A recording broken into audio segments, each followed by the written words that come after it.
Hello, this is the talk on chapter 24, warranties. This is a pretty important chapter, and that's why I have divided it up into two parts, because I'd like you to spend a little bit of time actually absorbing this chapter so that you understand what it's all about.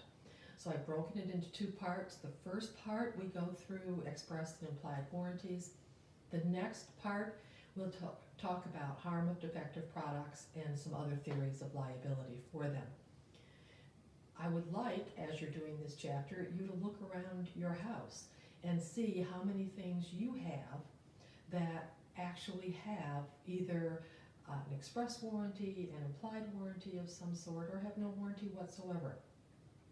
This is a chapter that is a very practical one, and comes into your ordinary everyday life a lot. Also, on the night that this part one is going online is the night that the third question will be online. You need to answer that question, and then next week I am going to start calling people. So on question 3, and part of the instructions will be to let me know the best time to reach you. If you are available by Zoom or FaceTime, please let me know that, because I'd like to do that if I can. And then I've given myself a week and a half to contact all of you. So watch the announcements. If it says on the announcements that I'm done calling and you haven't heard from me, then get in touch with me right away, because that is a 10-point part of this project, is speaking with me about it. Make sure that you have your answers to question 1, 2, and 3 with you, so that when I call you, we can talk about it. Because what I'm going to talk about during that is, now that you know what you have to prove, now that you know what witnesses you've got, now you know what exhibits you've got, what are you going to do? How are you going to convince me that you should win? Okay, so that's what we're going to do. All right, so this chapter, and I want to be very clear that you remember that when we're talking about, in this section, we're talking about warranties, and we have 2 more chapters to do, that we are talking about Article 2 of the Uniform Commercial Code, and we're talking about the sale of goods.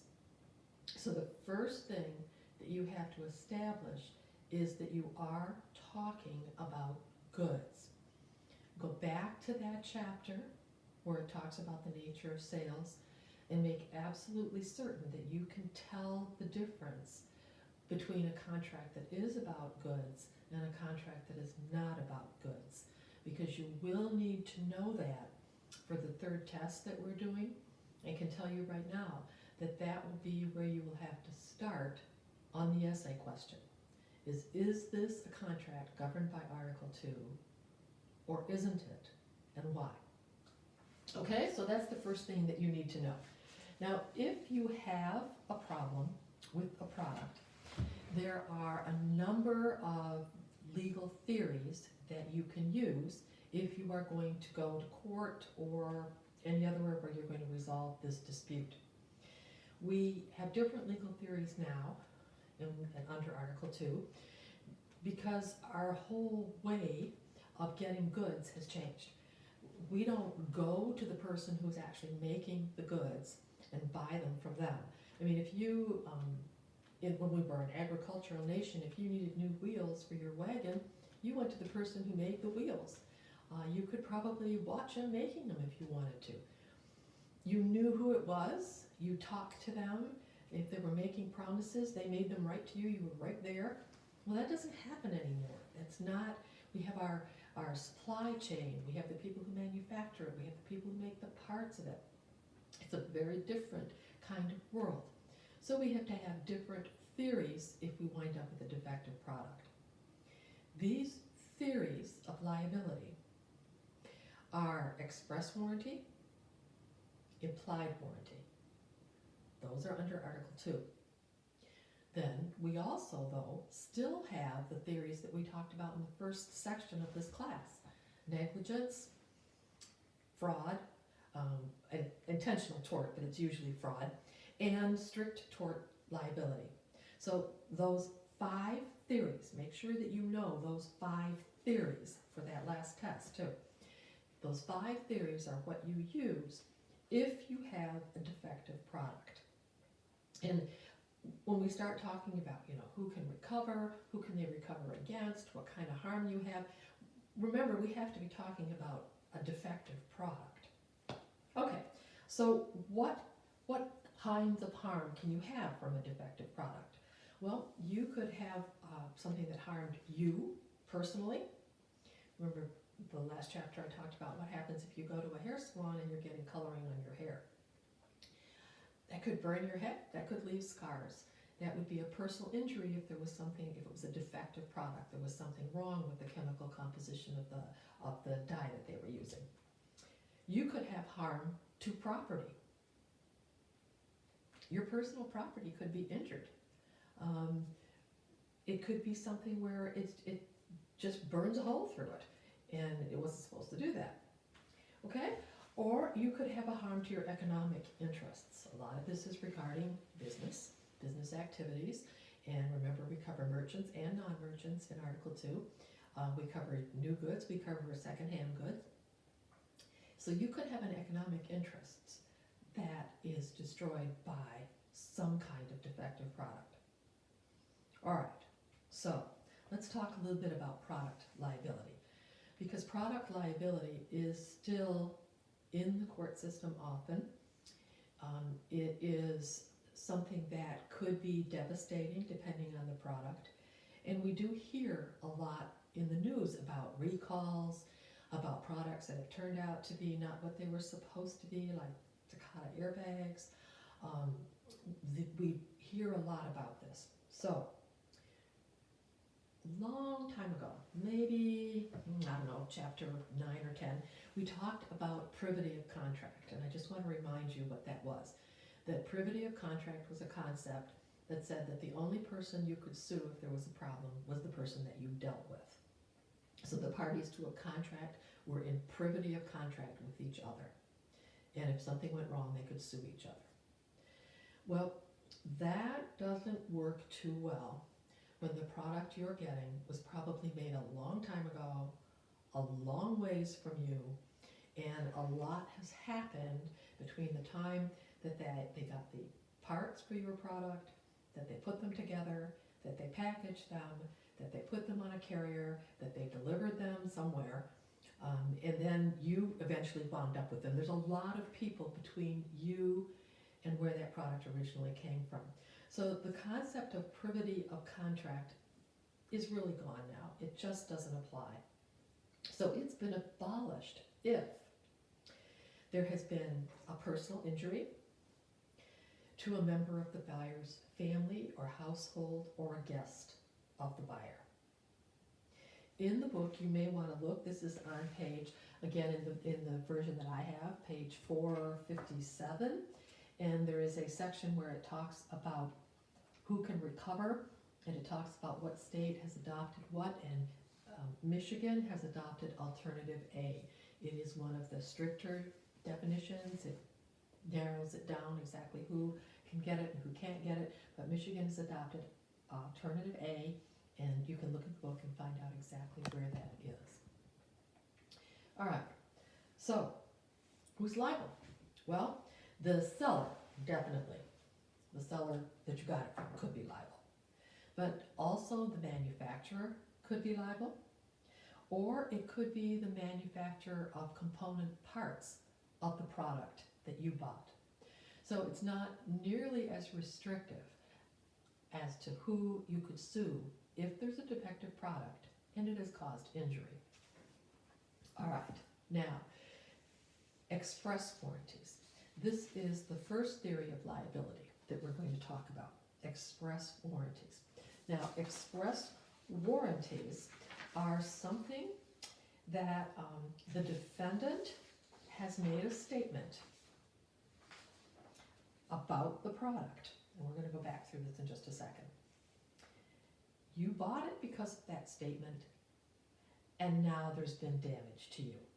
So the definition, it's a statement of a fact or a promise of performance that relates to the good that becomes a part of the basis of the bargain. And that expression, basis of the bargain, is something that you might want to know about. Okay, so let's go back through this.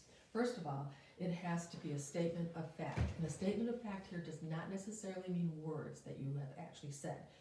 It could be conduct. If you came in and told me you wanted blue paint and nothing but blue paint, and I hand you a can of paint off of a shelf, and I work there, I'm not somebody who's around, and I hand you a can of paint, I'm telling you this is blue paint. Okay, that's on a very simple level. It's a statement, but it doesn't have to be words necessarily. But it's a statement of fact as to the quality, the capacity, or other characteristics of the goods that I'm selling to you. If I tell you the weather is nice outside today, okay, I've made a statement of fact, but it has nothing to do with the goods I'm selling you. So I'm not making an express warranty when I say that. Okay, so it's a statement of fact as to quality, capacity, or some other characteristic of those goods. It is not a statement of opinion or value. And we've talked about this in some of the other chapters too. If it's my opinion, this is the best product on the market, who cares? All right, that's my opinion. Sales puffery, we accept. We understand that people who are selling goods have to talk up their product, but they have to be able to do it in such a way that it's not a lie. We don't want them lying about the product, but they can tell you it's a good product. I love this product. I use this myself. It's the state of the art. These kinds of things we consider to be sales puffery. The rules, by the way, get a little bit stricter when we're talking about children. The international rules, the European Union has much stricter rules than we do about how you can appeal what sales puffery is when you're talking about children. But a certain amount of that is allowed. Okay, as I said, it's got to relate to the goods, and this statement has to be part of the basis of the bargain. And what that means is that the buyer bought these goods because of what you said. Now, these are the legal things you would have to prove if you were going to sue somebody for breach of an express warranty. These are the legal parts we're talking about. Now, you have to prove this. And as a buyer, you would have to prove that this particular statement about these goods was what made you buy them. Okay? So, it's a statement about the goods, not your opinion or your value. It's about the goods, relating to the goods, and it's the basis of the bargain. All right, now, you can have an express warranty that talks about a sample or a picture or a catalog or a model, and these are giving you an express warranty. And usually I teach this class by showing a lot of examples about what we're talking about. And some of these examples you might have around your home. You might want to look at some of those if you're thinking about extra credit on the third test. But for example, this one, and I will try to put some of these online. Some of them are coming out, some of them aren't going on there too well. But for example, this one is about a leg pillow, and it's as seen on TV. Okay, this is a picture of the pillow. This is giving you a warranty that when you open this package up, this is what's going to be inside it. There are several other express warranties on this page if you look at it, but this one is a picture. So if you open up this package and you find that what's in there is a rock, okay, that wasn't what they promised you was going to be in this package. It's this picture of the pillow. So that is a type of express warranty. If you went in to buy a mobile home and they show you a model of the mobile home, unless they specifically tell you, this is the model, this isn't what you're getting, then you have the right to believe that what you are looking at is what you're going to get. So there is a warranty it's called the warranty of conformity to a description, a sample, or a model. All right? Now, there is no requirement that you give an express warranty as a seller.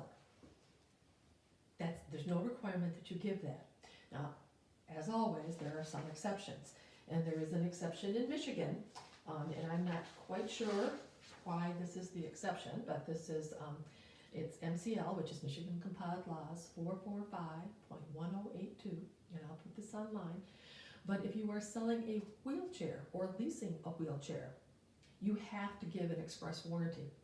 And if you don't give an express warranty, then we're just going to assume that you meant to follow the law, and that we're just going to assume that you did give it.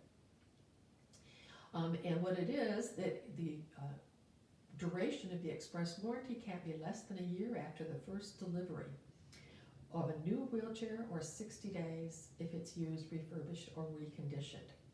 All right? This is the only law I have ever seen like this. It's the only one that I have found, but it is one where you are required to.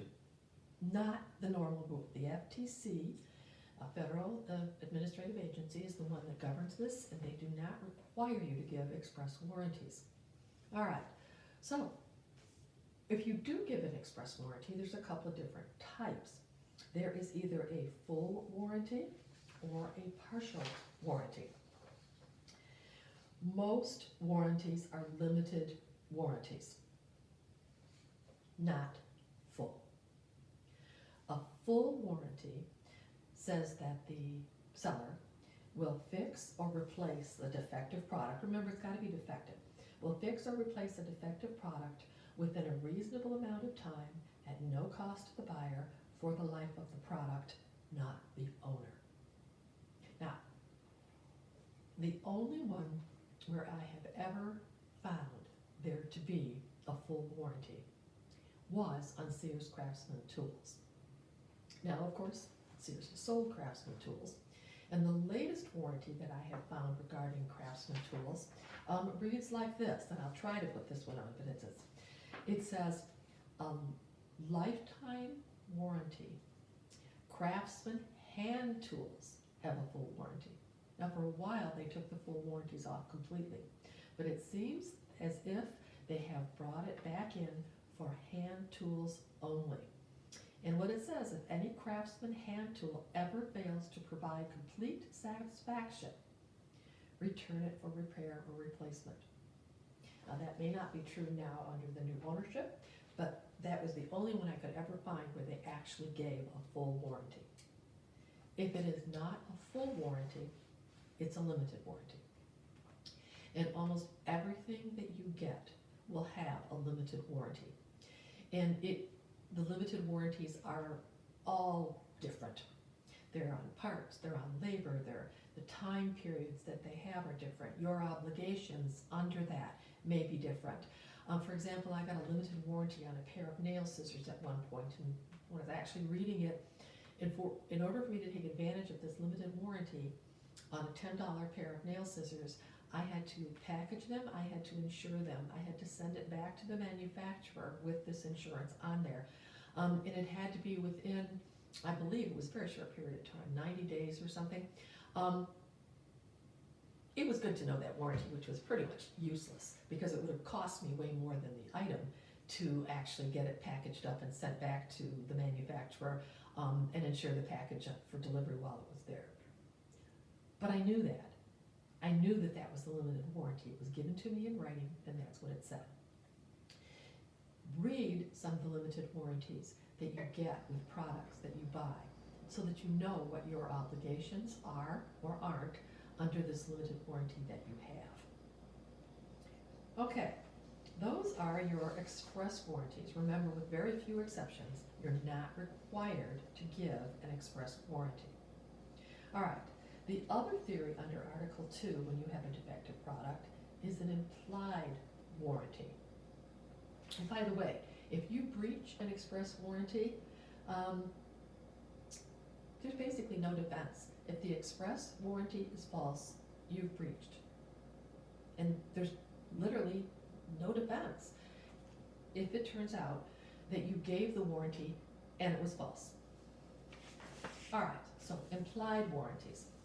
All right, and implied warranty is one that the law says that is, you don't even have to expressly make it if you're the seller, but it's implied by law. All right, Now, there are, when you're talking about implied warranties, there are 5 implied warranties. Three of them are given by all sellers. The other 2 are given only by merchant sellers. All right, so let's start off with the ones that are given by all sellers. The one given by all sellers are warranty of title, warranty against encumbrances, and warranty of fitness for a particular purpose. Warranty of title means that the seller is saying my title is good, I do own this, and I have the right to sell it to you. So my title is good, and I have the right to sell it to you. You know, I might have good title, but I might have sold this to somebody else before, and they just haven't picked it up yet, and I don't have the right to sell it to you again. Okay? But if I sell it to you, I'm telling you, whether I say it or don't say it, it's implied by law that I own it and that I have the right to give it to you, to sell it to you. Okay? All sellers also give a warranty against encumbrances. That means that if I sell you an item, unless it's disclosed to you, unless we've talked about this and we've figured out how we're going to handle this, if I sell you an item, there will be no lien on it. There will be nobody else that claims an interest in those goods if they're not paid for. That's it, unless we've talked about it and made it. I mean, when you buy a piece of property, they may have had to borrow money to buy that. That doesn't mean that you can't buy it. It just means that the person who has the lien is going to be interested in what you're doing, and you're going to have to take care of that before the buyer gets their clear title. Okay? And the last one then that is given by all sellers is the warranty of fitness for a particular purpose, a particular or unusual purpose. Okay? For this one, what has to happen is that the buyer has to rely on the seller's skill or judgment. And the seller has to know what the unusual purpose or particular purpose the buyer needs these goods for. And then the buyer has to rely on the seller's judgment. Okay? So this is fitness for a particular or unusual purpose. I come in to your store and I tell you that I need a sleeping bag that will be good for 20 degrees below zero, which is a little bit unusual, whether that's a particular purpose or not. But I conveyed that to you. I'm telling you that, let's say not 20 degrees below zero, that actually isn't all that bad. Let's say 60 degrees below zero, that's gotta be 60 degrees below zero, a sleeping bag, and you're coming into Michigan. Well, our temperatures here aren't normally that low, and if I come into you because you sell nothing but sleeping bags, I think you have some expertise in the area. And if that is found to be a particular or unusual purpose, then, and you sell it to me and you have the skill and expertise and I'm relying on your skill or expertise, there's a possibility that I have, that you've breached the warranty if it doesn't work. The other one is that if the one in the book that suggests that 2 hamsters being sold, if I tell you that they're the same gender and that they can safely go into the same cage, and you tell me because you don't want to have any other hamsters, and I sell them to you, and this is a pet store, and I theoretically anyway have a little bit of expertise in that area, then I could be a breach of the warranty of fitness for a particular purpose. It's different than just going in and buying a product that will work. It's not the same thing. Okay, now, what are the other 2 warranties that are given by merchant sellers? Well, they are warranty against infringement and a warranty against, or a warranty for merchantability, which is fitness for ordinary use. Okay, these are merchant sellers, excuse me, that give these two.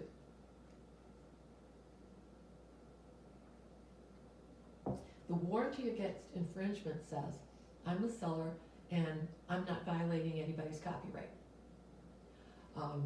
I haven't done anything to violate their trademark, and I haven't done anything to violate their patents. Remember, those are the intellectual property rights that we were talking about a while ago.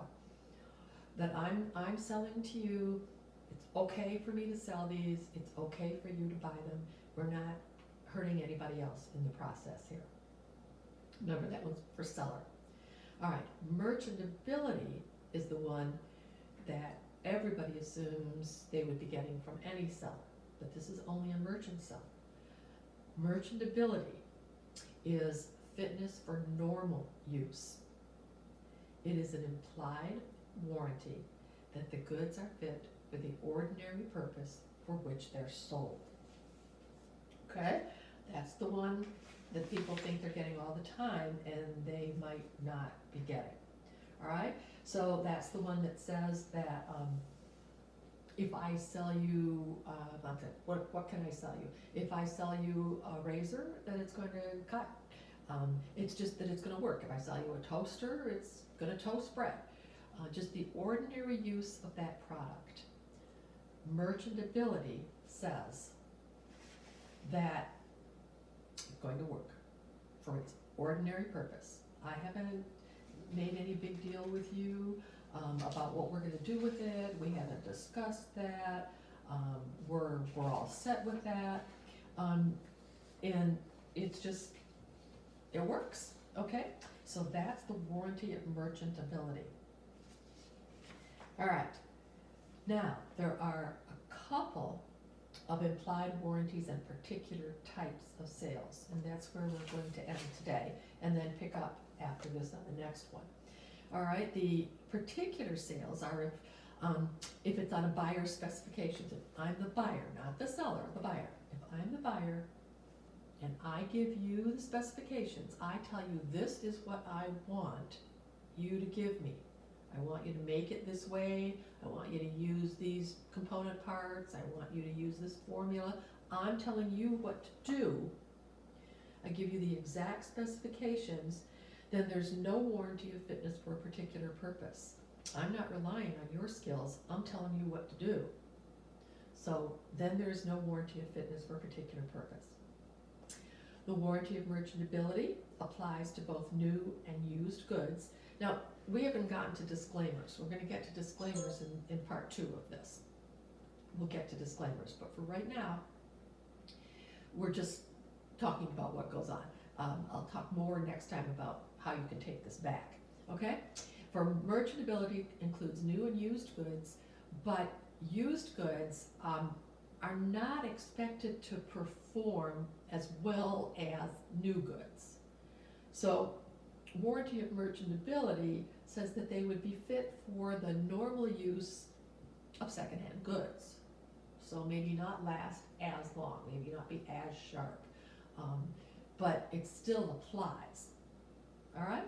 And then lastly, there is an implied warranty for the purchase of food in grocery stores and at restaurants and wherever you might be doing this.